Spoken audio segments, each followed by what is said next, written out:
মহিলা কলেজ চট্টগ্রাম একাদশ শ্রেণী ব্যবসা শিক্ষা বিভাগের ছাত্রীদেরকে অনলাইন ক্লাসে স্বাগত। প্রিয় শিক্ষার্থী, কেমন আছো তোমরা? হয়তো কোথাও বের হতে পারছো না, সেই জন্য হয়তো মন খারাপ। আবার কেউ কেউ দেখা যাচ্ছে এই পরিস্থিতিতেও বিভিন্ন দিকে ঘোরাফেরা করছে, খুব বেশি প্রয়োজন নেই তারপরও ঘোরাফেরা করছে, কিন্তু এটা ঠিক নয়। এটা ঠিক নয়, কারণ নিজে অনেকে জানেও না যে নিজে এই ভাইরাসে আক্রান্ত আছে, কিন্তু তার মাধ্যমে অন্যরা আক্রান্ত হওয়ার সম্ভাবনা থেকে যাচ্ছে। তোমরা নিশ্চয়ই এর মধ্যে লক্ষ্য করেছো যে শীত একটু বাড়ার সাথে সাথে আমাদের এই করোনা রোগীর সংখ্যা কিন্তু বেড়ে যাচ্ছে। তো সেই কারণে আমি বলবো, তোমরা অহেতুক বা দরকার ছাড়া বাইরে যাবে না। কারণ শুধু নিজে সেফ থাকলে হবে না, পাশাপাশি অন্যদেরকেও সেফ রাখার জন্য নিজেকে সতর্ক থাকতে হবে। তো আমি আশা করব তোমরা এই স্বাস্থ্যবিধি মেনে যথাযথভাবে চলবে, যাতে কোনো বিপদের সম্মুখীন হতে না হয়। তো যাক, আজকে শুরু করছি আমাদের নির্ধারিত ক্লাস। আমাদের বিষয়ের নাম ব্যবসায় সংগঠন ও ব্যবস্থাপনা, প্রথম পত্র। তা ব্যবসায় পরিচিতি এই দ্বিতীয় অধ্যায় নিয়ে আমি আলোচনা করছিলাম, এবং আজকের যে আলোচ্য বিষয়, স্বাভাবিকভাবে যে এর আগের দিন আমি প্রাকৃতিক পরিবেশ নিয়ে তোমাদের আলোচনা করেছিলাম, আজকের আলোচনাটা হবে অর্থনৈতিক পরিবেশ নিয়ে। তো সেই জন্য আজকের আলোচ্য বিষয় অর্থনৈতিক পরিবেশ, অর্থনৈতিক পরিবেশ ও ব্যবসায় অর্থনৈতিক পরিবেশের উপাদানসমূহ। এই কয়েকটি বিষয় নিয়ে আমি আজকে আলোচনা করব। এটি সহজ বিষয়, তোমরা সবাই জানবে এবং আশা করি বুঝতে পারবে। প্রথমে দেখো, অর্থনৈতিক পরিবেশ কি? অর্থ অর্থ তো আমরা সবাই চিনি, একটি শিশুও অর্থ চিনে, একজন পাগল মানুষও অর্থ চিনে, তাই না? এবং অর্থের জন্য সবাই মানে জীবন যুদ্ধ যেটাকে বলে, সে অর্থের জন্য করছে। যত হানাহানি, মারামারি, কাটাকাটি, সব এই অর্থের জন্য। তো সেই অর্থের সম্পর্কে অর্থনৈতিক পরিবেশ কাকে বলতেছে? তো অর্থ যেখানে যেখানে ব্যবহৃত হচ্ছে, যারা এর সাথে জড়িত আছে, তাদের সার্বিক অবস্থা মিলেই অর্থনৈতিক পরিবেশ মূলত। তোমরা ছবিতে দেখতে পাচ্ছ একটি মাটির ব্যাংক, যেটাকে গৃহ সঞ্চয়ী ব্যাংক বলেছি আমি। অর্থাৎ গ্রামে গঞ্জে শহরেও আছে এরকম কতগুলো মাটির পাত্র, একটা ছিদ্র থাকে যেখান দিয়ে টাকা ফেলে জমানো হয়, সঞ্চয় করা হয়। সঞ্চয় অর্থ জমানো। তাহলে এই মানুষ তার অর্জিত যে অর্থ, তার সেটা ব্যয় নির্বাহ করার পর যেগুলি থাকে সেগুলি এভাবে জমা করে বৃহৎ আকারে বিভিন্ন ব্যাংকে। বিভিন্ন প্রতিষ্ঠান অর্থ নিয়ে যারা ব্যবসা করছে সেখানে জমা করে। আর এই অর্থ ব্যবস্থাটা কেমন হবে সেটা নিয়ন্ত্রণ যে করে, প্রধান নিয়ন্ত্রণকারী সংস্থা বা প্রতিষ্ঠান, সেটা হচ্ছে কেন্দ্রীয় ব্যাংক। অর্থাৎ প্রত্যেক দেশেরই একটা প্রধান ব্যাংক থাকে, সেই প্রধান ব্যাংককে বলা হয় কেন্দ্রীয় ব্যাংক। এই কেন্দ্রীয় ব্যাংক সব দেশের অর্থ সংক্রান্ত যে লেনদেন, সেটা কেমন হবে, সেটার মূল্যমান কেমন হবে, হ্যাঁ, তারপর যারা অর্থ নিয়ে ব্যবসা করতেছে তাদের আচার আচরণগুলি কিরকম হবে, এই সমস্ত ইত্যাদি ইত্যাদি বিষয় এই প্রতিষ্ঠান নিয়ন্ত্রণ করে থাকে। তো বাংলাদেশে যে প্রতিষ্ঠান রয়েছে কেন্দ্রীয় ব্যাংক হিসাবে, তার নাম বাংলাদেশ ব্যাংক। তোমরা হয়তো অনেকে শুনে থাকবে। তোমরা টাকার মধ্যেও দেখবে যে ৫ টাকা হতে উপরের দিকে যতগুলো টাকা আছে সবগুলোতে লেখা আছে বাংলাদেশ ব্যাংক, উপর দিয়ে লেখা আছে। শুধুমাত্র ২ টাকার নোট এবং ১ টাকার মুদ্রার মধ্যে বাংলাদেশ ব্যাংক কথাটি নেই। আর সবগুলোতে বাংলাদেশ ব্যাংক কথাটি উপর দিয়ে লেখা আছে। কারণ এই মুদ্রা বাংলাদেশ ব্যাংকের তত্ত্বাবধানে মানে পরিচালিত হচ্ছে, সে কারণে বাংলাদেশ ব্যাংকের নাম লেখা আছে। তো তাহলে অর্থনৈতিক পরিবেশ বলতে আমরা কি বুঝতেছি? কোন দেশের অর্থ ও ঋণ ব্যবস্থা, জনগণের আয় ও সঞ্চয়, বিনিয়োগ, মানব সম্পদ ইত্যাদি যা সম্পদ বৃদ্ধিতে প্রভাব বিস্তার করে, তাদের সমষ্টিকে অর্থনৈতিক পরিবেশ বলে। আশা করছি বুঝতে পারছো। অর্থ এবং ঋণ ব্যবস্থা যেটা কেন্দ্রীয় ব্যাংক নিয়ন্ত্রণ করে থাকে, মানুষের সঞ্চয় এবং আয়, এবং মানুষ যে বিনিয়োগ করতেছে অর্থাৎ মুনাফা অর্জনের উদ্দেশ্যে বিভিন্ন খাতে যে মানুষ বিনিয়োগ করতেছে, সেই বিনিয়োগ এবং দক্ষ মানব সম্পদ। মানব সম্পদ কি? অর্থাৎ দক্ষ জনগোষ্ঠী। দক্ষ জনগোষ্ঠীকে বলা হচ্ছে মানব সম্পদ, কিন্তু অদক্ষ জনগোষ্ঠী মানব সম্পদ না। এই দক্ষ জনগোষ্ঠী ইত্যাদি অর্থাৎ অর্থের সাথে জড়িত এই সমস্ত উপাদানগুলোর সমষ্টি, যেগুলো মাধ্যমে আমরা সম্পদ বৃদ্ধি করতে পারি, আবার এগুলোর প্রভাবে সম্পদ হ্রাসও হতে পারে, তাদের সমষ্টিকে বলা হচ্ছে অর্থনৈতিক পরিবেশ। তাহলে এই অর্থনৈতিক পরিবেশ কিভাবে আমাদের ব্যবসায়ের সাথে জড়িত? আমরা একটা বিষয় জানি, সেটা হচ্ছে অর্থ আর ব্যবসা এই দুটি একটির সাথে আরেকটি অঙ্গাঙ্গিনভাবে ওতপ্রোতভাবে জড়িত। অর্থ ছাড়া ব্যবসায়ের কথা কল্পনাই করা, কারণ ব্যবসায়ের প্রধান উদ্দেশ্যই হচ্ছে মুনাফা অর্জন। মুনাফাটা কি? অর্থ। মুনাফাটা হচ্ছে অর্থ। তাহলে ব্যবসায়ের সাথে এই অর্থের একেবারে প্রত্যক্ষ যোগাযোগ।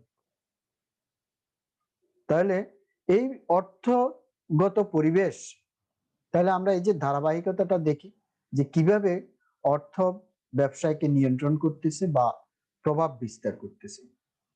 অনুকূল অর্থনৈতিক পরিবেশ যদি থাকে, অর্থাৎ মুদ্রাস্ফীতি যদি বেশি না হয়। মুদ্রাস্ফীতি কি?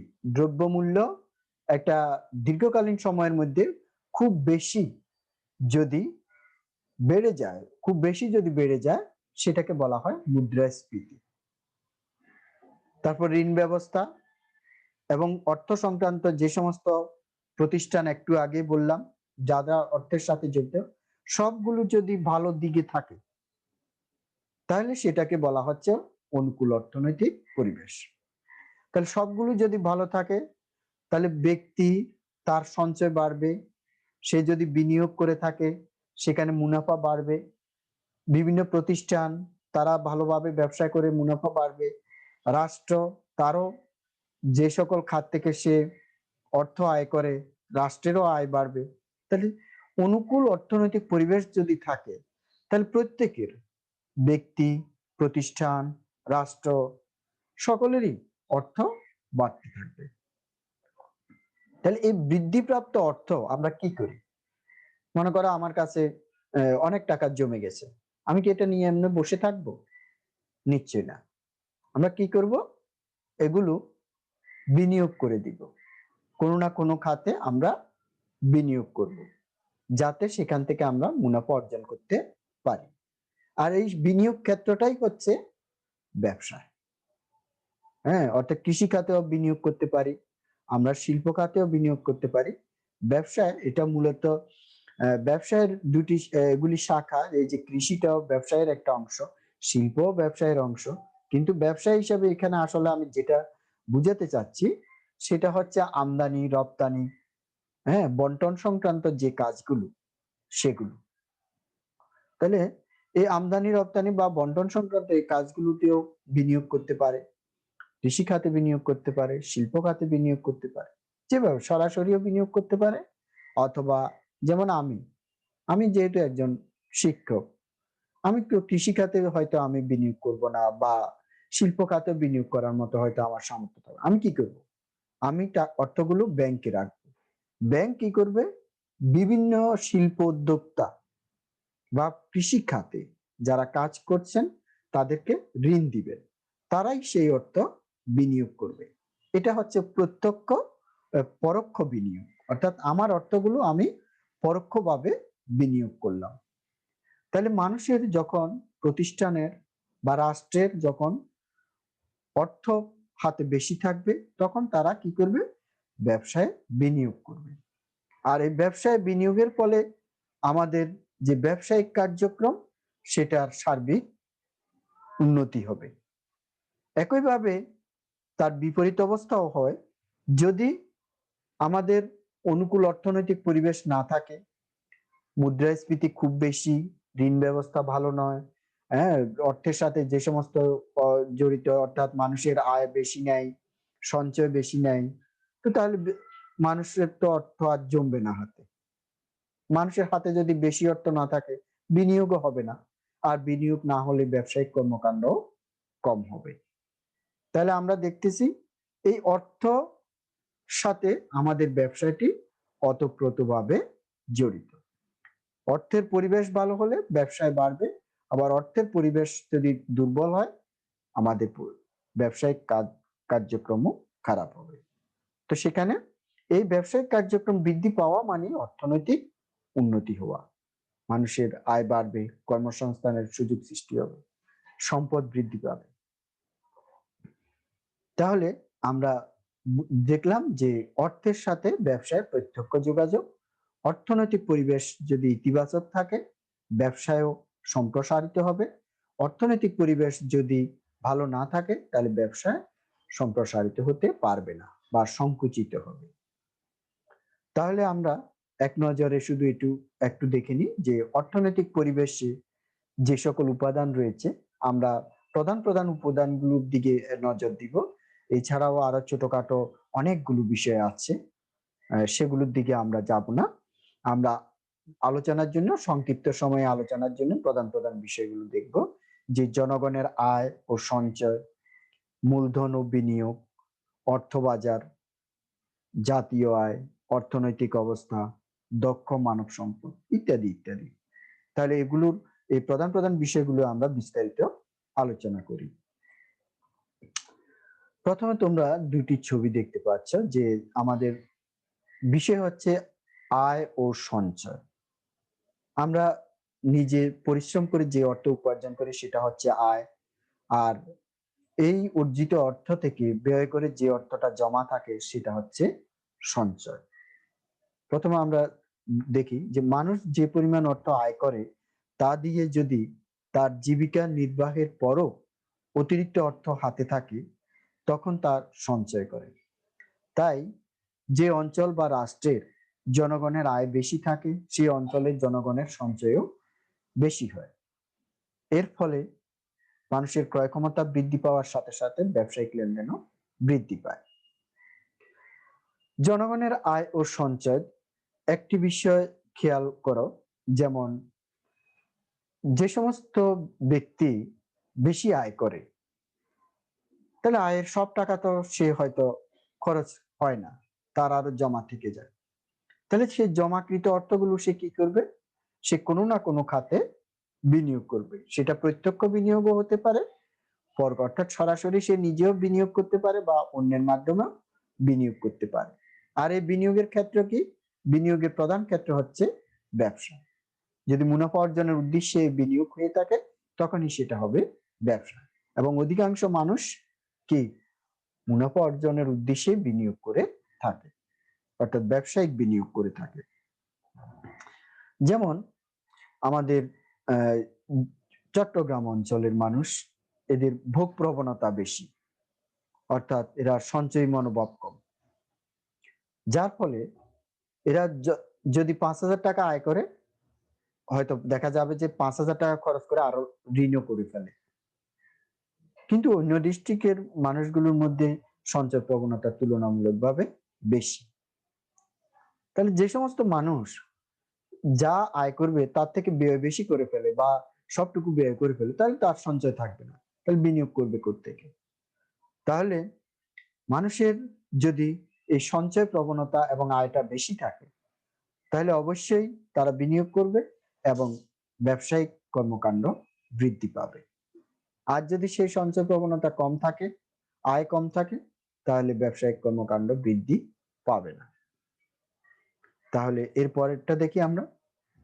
একটি ছবি দেখতে পাচ্ছ, এখানে বিষয় হচ্ছে কি মূলধন ও বিনিয়োগ। যখন কোনো অর্থ মুনাফা অর্জনের উদ্দেশ্যে কোনো ব্যবসায়িক কাজে লাগানো হয় বা খাটানো হয়, তখন সেটাকে বলা হয় যে মূলধন। আর এই যে কোনো ব্যবসায়িক কাজে লাগানো, খরচ করা, এটাকে বলা হচ্ছে যে বিনিয়োগ। তাহলে ছবিতে তোমরা দেখতে পাচ্ছ যে জনগণের যে ক্ষুদ্র ক্ষুদ্র সঞ্চয়গুলো আছে, সেগুলো কি জমা হয়ে এক জায়গায় আসলো, এক জায়গায় হয়ে এক জায়গায় বিনিয়োগ। এই যে একটা কাচের জারের মধ্যে অর্থগুলো পড়তেছে, এটা একটা তোমাদের প্রতীকী বিনিয়োগ দেখাচ্ছে যে এভাবে করে এক জায়গায় বিনিয়োগ হবে, সেখান থেকে গাছ উঠবে। গাছ উঠবে মানে কি? টাকা থেকে কি গাছ উঠতে পারে? না। সেখানে আসলে বুঝাচ্ছে যে মানে এভাবে ব্যবসায়টি বৃদ্ধি পাবে। যে গাছটি তোমরা দেখতে পাচ্ছ, সে গাছ মূলত ব্যবসায়কে বুঝানো হচ্ছে। সে বিনিয়োগ করলে একটি গাছ, যেমন একটি গাছ রোপণ করলে তার নিচে যদি তুমি সার যথাযথ পরিচর্যা করো, সেটা যেমন দিনে দিনে বৃদ্ধি পাবে, তেমনি করে তেমনি করে এই অর্থ যদি তুমি বিনিয়োগ করো ব্যবসায়, সেটাও দিনে দিনে ব্যবসায়টি বৃদ্ধি পাবে। একই সাথে যে অর্থ বিনিয়োগ করেছো, সেই অর্থের পরিমাণও বাড়তে থাকবে। গাছের যেমন শিকড় গুলো বৃদ্ধি পেতে থাকে, সুস্থ সবল হইতে থাকে, তেমনি ভাবে এই ব্যবসায় অর্থ বিনিয়োগ করলেও সেই অর্থ দিনে দিনে আরো বৃদ্ধি পেতে থাকবে, মূলধনের পরিমাণ বাড়তে থাকবে। একই সাথে ব্যবসাটিও বৃদ্ধি পাবে। তাহলে আমরা দেখতে পাচ্ছি যে জনগণের ক্ষুদ্র ক্ষুদ্র সঞ্চয়গুলো যখন একত্রিত করে, তখন অনেক অর্থের যোগান হয়। এই অর্থ যখন কোনো ব্যবসায়ে বিনিয়োগ করে, তখন তা মূলধনে পরিণত হয়। অর্থাৎ তখনই সেটা মূলধন হয় এবং ব্যবসায়িক লেনদেন বৃদ্ধি পায়। তাহলে আমরা দেখলাম জনগণের যদি মূলধন ও বিনিয়োগ প্রবণতা থাকে, সেখান থেকে আমাদের ব্যবসায়িক লেনদেন বৃদ্ধি পাবে বা ব্যবসায়িক কর্মকাণ্ড বৃদ্ধি পাবে। এরপরে আসো যে অর্থ বাজার। অর্থ বাজার, বাজার বলতে তো আমরা যেখানে কেনা বেচা হয় সেটাকে বাজার বলি, তাই না? তাইলে অর্থ বাজার মানে কি? এই টাকা, এই যে আমাদের দেশের অর্থটা তো টাকা। তো টাকা কি কোথাও বেচা কিনা হচ্ছে? তোমরা কি এরকম কোনো বাজার দেখেছো? না। অর্থ কেনা বেচা হচ্ছে এরকম কোনো বাজার নেই। মূলত অর্থ নিয়ে যারা, যে সকল প্রতিষ্ঠান কাজ করতেছে, ব্যবসা করতেছে, তাদের সমষ্টিকেই বলা হচ্ছে যে অর্থ বাজার। যেমন ব্যাংক অর্থ নিয়ে ব্যবসা করে, ইন্স্যুরেন্স কোম্পানি অর্থাৎ বীমা কোম্পানি যারা, তারাও অর্থ নিয়ে ব্যবসা করে। এই যে স্টক এক্সচেঞ্জ মানে শেয়ার বাজার, শেয়ার বাজারও এই শেয়ারের মানেই হচ্ছে অর্থ, শেয়ার মানে হচ্ছে অর্থ। তাহলে তারাও এই ধরনের প্রতিষ্ঠান। তাহলে পক্ষে অর্থ বিনিয়োগকারী প্রতিষ্ঠানসমূহের সমষ্টিকে অর্থ বাজার বলে। যেমন শেয়ার বাজার, ব্যাংক, বীমা, বিভিন্ন বিনিয়োগকারী প্রতিষ্ঠান ইত্যাদি। এই সকল প্রতিষ্ঠানের উপস্থিতি বেশি থাকলে এবং সহজ শর্তে ঋণ প্রদান করলে ব্যবসা বাণিজ্য দ্রুত সম্প্রসারিত হয়। তোমরা আমাদের দেশের যে গ্রামীণ ব্যাংক, এই গ্রামীণ ব্যাংকের নাম নিশ্চয়ই শুনেছ। এই গ্রামীণ ব্যাংক দরিদ্র জনগোষ্ঠীর মধ্যে সর্বোচ্চ সাধারণত ৫,০০০ টাকা পর্যন্ত কি ক্ষুদ্র ঋণ দিয়ে থাকে, সহজ শর্তে, কোনো জামানত নেই। জামানত মানে কি? ওই ঋণ নিতে গেলে কোনো সম্পদ বন্ধক দিতে হয় না, কোনো সম্পদ বন্ধক না দিয়েই যে কেউ এই গ্রামীণ ব্যাংক থেকে এই ক্ষুদ্র ঋণ সংগ্রহ করতে পারে। তাহলে কিন্তু তুমি যদি একটি ব্যাংক, আমাদের যে বাণিজ্যিক ব্যাংকগুলো আছে, সোনালী ব্যাংক, রূপালী ব্যাংক, অগ্রণী, জনতা বা আমাদের যে প্রাইভেট বা বেসরকারি ব্যাংক যেগুলো আছে, হ্যাঁ, যেমন প্রাইম ব্যাংক, ইসলামী ব্যাংক, এগুলোর থেকে যদি তুমি ঋণ নিতে চাও, অনেক হয়রানি। তোমাকে ঋণ দিবে না বা আমাকে ঋণ দিবে না। হুম। আবার তাদেরকে কি দিতে হবে? জামানত দিতে হবে। জামানতের নিয়ে অনেক কাহিনী। হুম। তো আমরা চাইলে ওখান থেকে সহজে ঋণ পাবো না, ব্যাংকগুলোর থেকে ঋণ পাবো না। আবার ঋণ দিলেও সুদের হার খুব বেশি, যেটা আমি হয়তো বিনিয়োগ করে যে মুনাফা পাবো তার থেকে তোমার উম আমার ঋণের সুদের হারে বেশি হয়ে যাবে। তো তাহলে আমি ওই ঋণ নিয়ে কি করব? তাহলে এটি একটি ভালো ব্যবস্থা বলা যায় না। আবার আমাদের দেশে প্রয়োজনের তুলনায় এই সমস্ত প্রতিষ্ঠানের সংখ্যাও কিন্তু কম। জনগোষ্ঠীর তুলনায় আমরা দেশে যে পরিমাণ জনগোষ্ঠী আছি, মানুষ আছে, সে তুলনায় কিন্তু এই সমস্ত প্রতিষ্ঠানের সংখ্যা কম। তো তাহলে আমাদেরকে আমরা একদিকে আমাদের প্রতিষ্ঠানও কম, আরেকদিকে আমাদের যে পদ্ধতি, ঋণদান পদ্ধতি, সেগুলিও ভালো না। তো তাহলে আমরা দেখা যাচ্ছে সহজভাবে আমরা অর্থ পাচ্ছি না। সে কারণে আমাদের দেশে বিনিয়োগের হারও কম। আমাদের দেশে যদি এর পাশাপাশি অবশ্য অন্য কথাও আছে যে আমাদের দেশে বড় বড় যারা ব্যবসায়ী আছে, তারা কিন্তু নানা কৌশলে, এবং কি ব্যাংক যেগুলো আছে, তারা বিভিন্ন দুর্নীতি মাধ্যমে এই সমস্ত প্রতিষ্ঠান থেকে অর্থ নিয়ে তারা ব্যক্তি স্বার্থে, ব্যবসায়িক খাতে বিনিয়োগ না করে ব্যক্তি স্বার্থে বিভিন্ন মুদ্রা পাচার বা অন্যান্য দেশে বিনিয়োগ এই সমস্ত করতেছে। যার ফলে আমাদের দেশের যে ব্যবসায়িক ক্ষেত্রে যে পরিবর্তন হওয়ার কথা ছিল, উন্নতি হওয়ার কথা ছিল, সেই উন্নতিটি আশানুরূপভাবে হচ্ছে না। তো তাহলে আমাদের একদিকে সাধারণ জনগোষ্ঠীকে আমাদেরকে সহজ শর্তে এই সমস্ত ঋণ দিচ্ছে না, অপরদিকে যাদেরকে দেওয়া হচ্ছে তাদেরকে নিয়ন্ত্রণ করতে পারছে না। ফলে আমাদের দেশের যেভাবে ব্যবসা ক্ষেত্রে যেভাবে উন্নতি করার কথা ছিল, সেভাবে উন্নত হচ্ছে না। তাহলে যে সমস্ত দেশের অর্থবাজার, মানে এই সকল প্রতিষ্ঠানের যে কার্যক্রম, সেগুলি যদি জনগণের স্বার্থের অনুকূলে হয়, জনগণের জন্য সহজ হয়, তাহলে সেই দেশের অবশ্যই কি ব্যবসা বাণিজ্য উন্নতি হবে। আর এগুলো যদি খারাপ অবস্থা হয়, তাহলে সেখানে অবশ্যই অর্থনৈতিক বা এই যে ব্যবসায়িক কার্যক্রম ভালো অবস্থায় থাকবে না। এরপর দক্ষ মানব সম্পদ। মানব সম্পদ, তোমরা জানো যে আমাদের দেশ পৃথিবীর বিভিন্ন দেশের তুলনায় আহ, আয়তনের দিক থেকে যথেষ্ট ঘনবসতিপূর্ণ, অর্থাৎ আমাদের আয়তনের তুলনায় আমাদের জনসংখ্যা অনেক বেশি। কিন্তু পৃথিবীর অনেক দেশ আছে, অনেক বড় বড় দেশ, কিন্তু মানুষের পরিমাণ খুব কম। তাহলে জনপ্রতি এদের সম্পদের পরিমাণ অনেক বেশি। কিন্তু আমাদের এখানে মানুষ বেশি, কিন্তু সম্পদের পরিমাণ কম।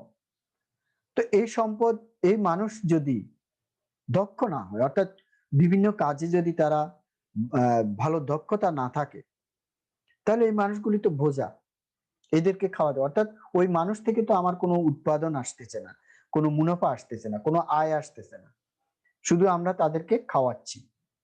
তাহলে এতে করে তাদের পিছনে খরচ হচ্ছে, কিন্তু তাদের কাছ থেকে কোনো আয় আসছে না। এগুলা তখন এরা হয়ে যাবে বোঝা। আর সম্পদ হবে কখন? যখন যে মানুষ মানে কাজ করবে, তার কাজ করবে মানে অর্থনৈতিক কাজ করবে, যেটার দ্বারা উৎপাদন হবে, আয় হবে, সে ধরনের কাজ করবে। যেমন তোমরা দেখো, আমরা যদি আমাদের এশিয়ার বৃহত্তম দেশ চীন, চায়নার দিকে যদি আমরা লক্ষ্য করি, তাদেরও তো বিশাল জনগোষ্ঠী, বিশাল জনগোষ্ঠী। তাহলে এই বিশাল জনগোষ্ঠী হওয়া সত্ত্বেও তারা অর্থনীতিতে সেরা। তারা জনগোষ্ঠীতে যেমন বিশাল, অর্থনীতিতেও বিশাল। কিভাবে হলো? তারা হয়েছে, তাদের প্রত্যেকটি মানুষ উৎপাদনক্ষম। মানে তাদের প্রত্যেকটি মানুষ মানে কাজ, বিনিয়োগ অর্থাৎ ব্যবসায়িক, উৎপাদন ইত্যাদি কাজে নিয়োজিত। মানে বেকার কোনো জনগোষ্ঠী তেমন নেই। সবাই কোনো না কোনো কাজ করতেছে, সবার থেকে আয় আসতেছে, উৎপাদন হচ্ছে, যার ফলে তাদের জনগোষ্ঠী হচ্ছে সম্পদ। আর সে কারণে তারা উন্নতি করছে। তাহলে দক্ষ মানব সম্পদ সেটাও একটি অর্থনৈতিক উপাদান, কারণ তার দ্বারা অর্থ উপার্জন হবে।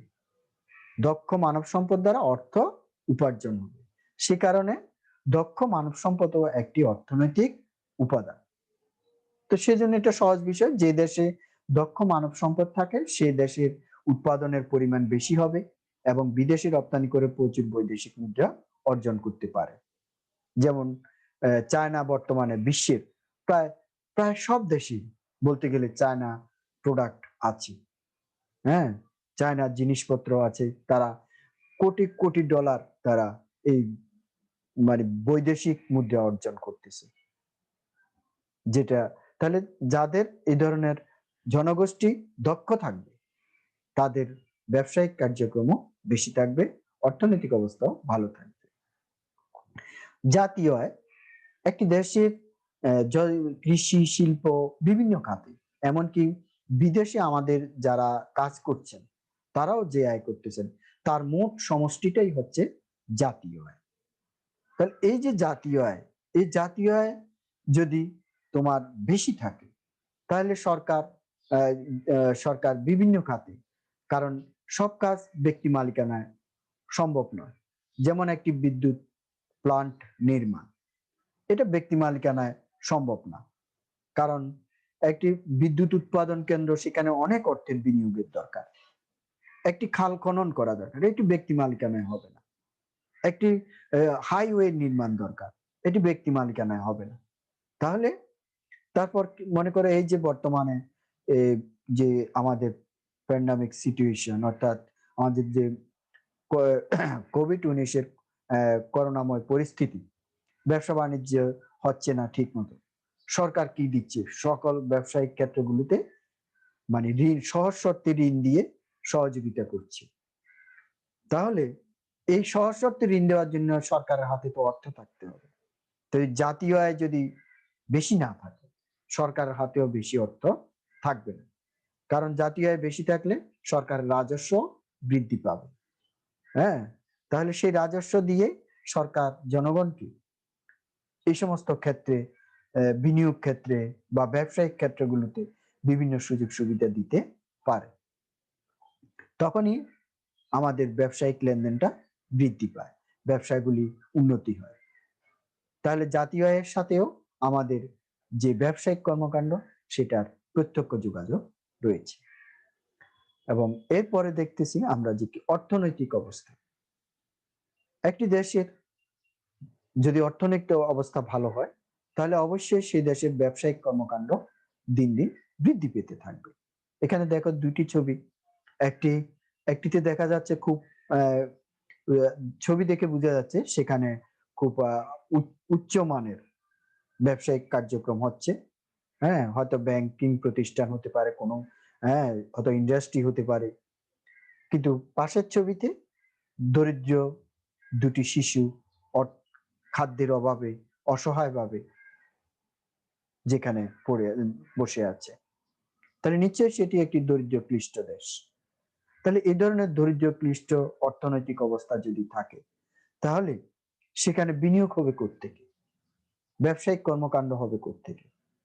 তাহলে সেখানে নিশ্চয়ই ব্যবসায়িক কর্মকাণ্ড বেশি হবে না।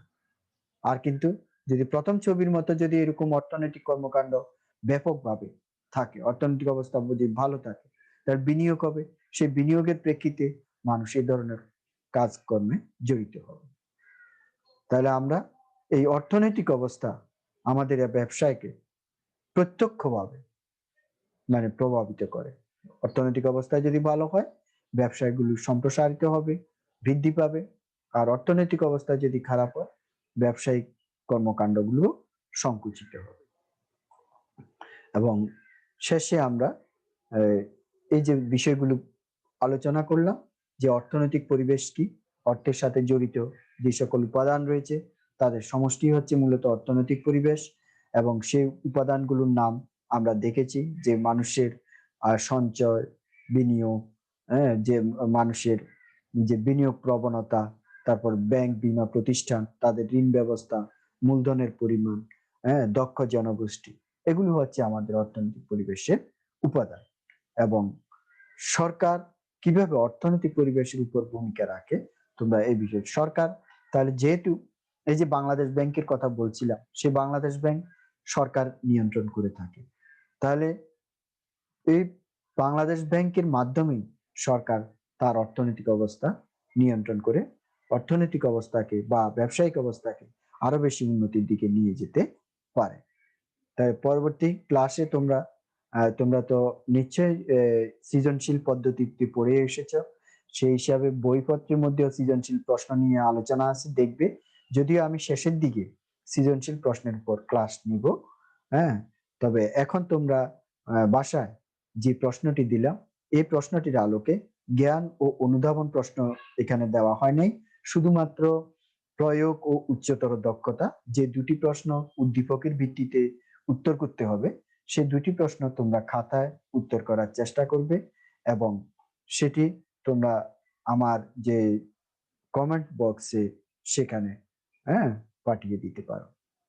তাহলে সবাইকে মোটামুটি ধন্যবাদ জানিয়ে আমি আমার ক্লাস এখানেই শেষ করছি।